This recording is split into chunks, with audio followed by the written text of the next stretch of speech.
साथियों नमस्कार, एक बार फिर आपके बीच doctor Jitendra Kumar, pharmacist training master. साथियों आज हम आपके बीच बात करेंगे न्यू फोर्स जीएम क्रीम। साथियों न्यू फोर्स जीएम क्रीम एक कॉम्बिनेशन क्रीम है, इसके बारे में डिस्कस करेंगे। सबसे पहले जानेंगे डिस्क्रिप्शन के बारे में कि न्यू फोर्स क्रीम है क्या, साथ ही साथ इसके इंपॉर्टेंट बेनिफिट एंड यूजेस की बात करेंगे, साइड इफेक्ट की बात करेंगे, वार्निंग एंड प्रिकॉशन की बात करेंगे साथियों, एंड इंस्ट्रक्शन की बात करेंगे, and direction for use and doses की बात करेंगे साथियों, मोड ऑफ एक्शन की बात करेंगे, कंपोजिशन एंड एमआरपी के बारे में डिस्कस करेंगे साथियों। New force GM is a combination medicine है साथियों, जैसा कि हमारे पास ये क्रीम है आप देख रहे होंगे, and used for the treatment of various skin infection. साथियों स्किन में किसी तरह का इन्फेक्शन है उसमें उपयोग में करने वाली ये दवा है, and it minimise the symptom of inflammation. साथियों क्या होता है, स्किन में किसी तरह का विकार होता है और उससे सूजन आ जाती है, इन्फ्लामेशन हो जाता है, जैसे कि रेडनेस हो जाती है, स्वेलिंग हो जाती है, इचिंग और खुजली बहुत होती है और खुजली करने का बहुत मन करता है। ऐसे केस में इस क्रीम का इस्तेमाल करेंगे तुरंत आपको आराम मिल जाएगा साथियों। It has anti microbial action against infection causing micro organisms. साथियों इसमें जो कॉम्बिनेशन है आगे चल के हम बात करेंगे साथियों। ऐसा कॉम्बिनेशन है कि कभी कभी मिक्स इन्फेक्शन होता है, जैसे बैक्टीरियल इन्फेक्शन हुआ या माइक्रो ऑर्गेनिम्स इन्फेक्शन है, तो ये दोनों को ठीक करता है साथियों। ये जो है इसकी एमआरपी 48 रुपीज़ 40 पैसा है, 16 ग्राम की ये क्रीम है साथियों। मैनकाइंड फार्मा का ये प्रोडक्ट है साथियों। मैनकाइंड एक बहुत फेमस कंपनी है, उसका ये प्रोडक्ट है साथियों ये जो है स्किन विकार के उपयोग में लाई जाने वाली दवा है साथियों।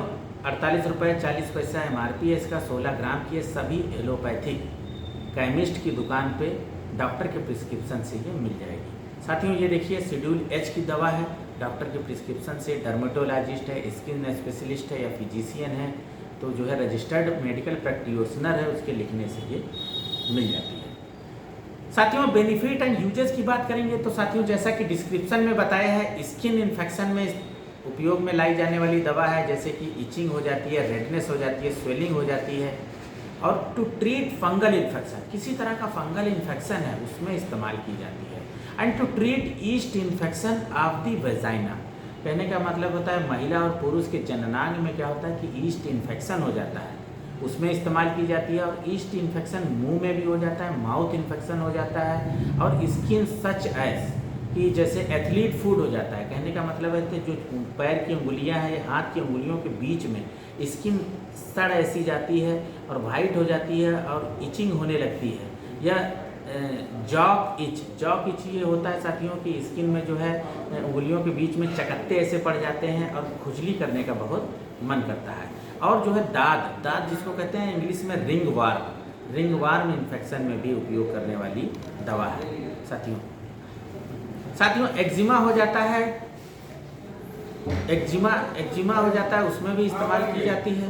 साथ ही साथ जो है डर्मेटाइटिस, स्किन का किसी तरह का विकार हो जाता है, उसमें भी इस्तेमाल करने वाली दवा है। सोराइसिस हो जाता है, ओजिंग हो जाती है, उसमें भी उपयोग करने वाली ये दवा है साथियों। किसी तरह का स्किन का विकार है, दाद, खाज, खुजली, चकत्ते पड़ जाते हैं, अकौता हो जाता है, स्किन का विकार है, जैसे कि सनबर्न हो जाता है, जैसे गांव के खेतों में जाते हैं और उसमें क्या होता है कि पेड़ पौधे की जो पत्तियां लगती हैं उससे जो है घर्षण होने से जो स्किन में इचिंग होती है, उसमें भी ये इस्तेमाल करने वाली दवा है साथियों। बहुत अच्छा ट्यूब है, सभी जगह मिल जाएगा साथियों। इसके साइड इफेक्ट की अगर बात करेंगे तो एप्लीकेशन साइट रिएक्शन है साथियों, सभी को इसका इन्फेक्शन नहीं होता, सभी का साइड इफेक्ट नहीं होता है, जैसे कि बर्निंग होने लगती है, इरिटेशन होने लगता है, इचिंग होती है, रेडनेस हो जाती है। अगर ऐसे केस में जरा बंद करो साथियों, इस तरह का इन्फेक्शन साइड इफेक्ट अगर हो जाता है तो अपने स्किन स्पेशलिस्ट एंड डर्मेटोलॉजिस्ट को मिले साथियों। वार्निंग एंड प्रिकॉशन की बात करेंगे तो जब भी इस दवा का इस्तेमाल करें या इससे पहले कोई इसका फार्मूला इस्तेमाल किया है और उससे आप एलर्जिक हैं, तो ऐसे केस में इस दवा का सेवन ना करें, और इसका कोई भी इंग्रेडिएंट इस्तेमाल किया है उसमें हाइपर सेंसिटिव है तो इसका ना करें साथियों। ये बर्न और घाव में नहीं लगाने के लिए दवा है, तो इसका प्रिकॉशन एंड वार्निंग है। बंद कर दो दरवाजा।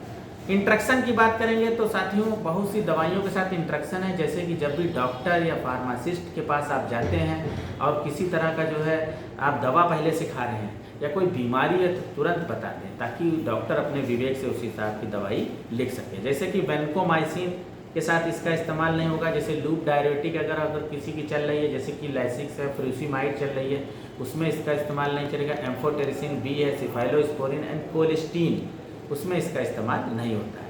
साथियों, डोजेस की बात करेंगे, डायरेक्शन फॉर यूज तो एक्सटर्नल यूज है। फ्रेश वाटर से हाथ को धुल के, चेहरे को, स्किन को धुल के और सुखा के टॉवल से, और जो है इसको लगाना है जहाँ जहाँ पे स्किन में प्रॉब्लम है। साथियों, वार्निंग की बात करेंगे, pregnant and breast feeding mother's को नहीं लगाना है साथियों।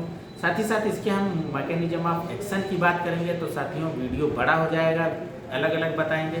तो कहने का मतलब है, इट वर्क्स बाय किलिंग और stopping the growth of infection causing by microorganisms, तो उसकी जो है ग्रोथ को ये रोक देता है। तो इस तरह से इन्फेक्शन खत्म हो जाता है। साथियों, बहुत ही अच्छा क्रीम है, आप इस्तेमाल करेंगे तुरंत रिजल्ट मिलेगा। तो इसी के साथ विराम देंगे साथियों। किसी तरह की क्वेरी है आप हमें जरूर कमेंट करें, साथ ही साथ हमारे चैनल को जरूर सब्सक्राइब करें। साथियों नमस्कार।